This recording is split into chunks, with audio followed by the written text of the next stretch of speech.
Hello, welcome back to my YouTube channel. કેમ છો બધા? જય શ્રી કૃષ્ણ. તો અત્યારે વાગવામાં થયા છે 11 અને હું આવી છું ભગવાનના દર્શન કરવા માટે.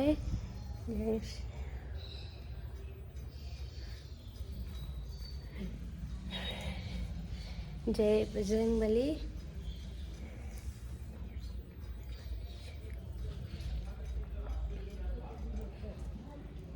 મમ્મી જય શ્રી કૃષ્ણ. શું કરો છો? તો મમ્મી સવારમાં, આમ તો સવાર ના કહેવાય, બપોર થવા આવી અને મમ્મી બેઠી છે તડકે ફોન લઈને, ફોન જોયો છે. હું ભગવાનના દર્શન કરી દઉં અને તમને પણ દર્શન કરાવું. જય શ્રી રામ. તમને મારા પાછળ દેખાતું હશે. જય શ્રી રામ.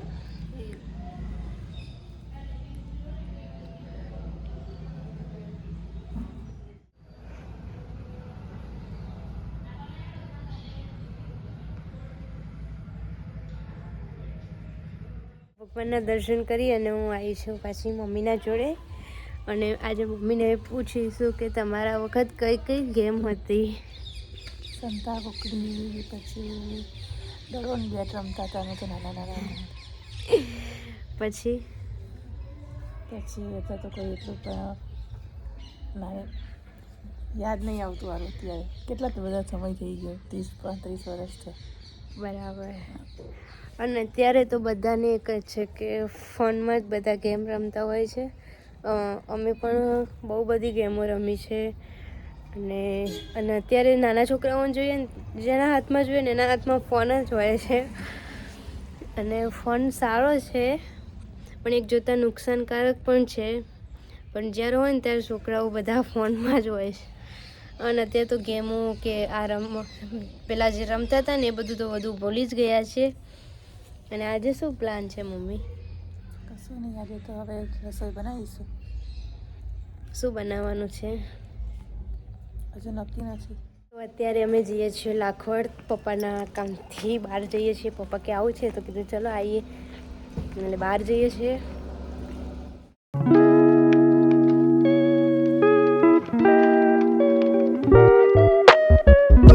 પરશુરામ દાદાની અહીંયા મૂર્તિની પ્રતિષ્ઠા થવાની છે અને એટલા માટે આવ્યા હતા. પપ્પાને કામ હતું ને એટલા માટે અહીંયા પરશુરામ દાદાની 40 ફૂટની મોટી મૂર્તિ એ કરવાની છે. કામ હતું એ પતી ગયું છે અને અહીંયા કામ ચાલુ છે મંદિરનું. અને આવું ફોટો બનાવવાનો છે પપ્પાને રંગોળીમાં. તો તમને હજુ બહુ વાર છે પણ તમને બતાવીશ વિડીયોની અંદર. જ્યારે રંગોળી તૈયાર થશે ત્યારે એ વિડીયો જોવાનું ભૂલતા નહીં. પરશુરામ દાદાનો પ્રસંગ છે. પરશુરામ ધામ લાખવડ.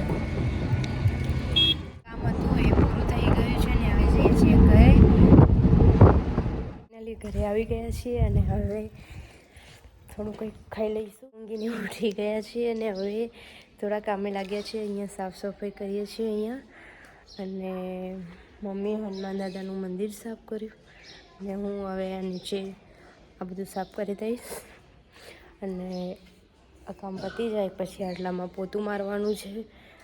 અને પોતું મરાઈ જાય પછી ફ્રી થોડીક વાર. અને પછી મમ્મી રસોઈમાં હેલ્પ કરીશું. તો રસોઈ બનાવીશું અને પછી જમીશું બધા સાથે. ને એના પહેલાં ભગવાનની આરતી થશે.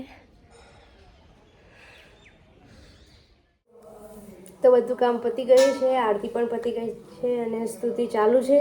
અને હું બનાવું છું શાક અને મમ્મી બનાવે છે ભાખરી. જય શ્રી કૃષ્ણ. અમારા એવું હોય છે કે આરતી ચાલુ હોય ને ત્યારે જમવાનું બનાવીએ છીએ અને એના પછી જમીએ છીએ. આરતી થઈ જાય એના પછી જ.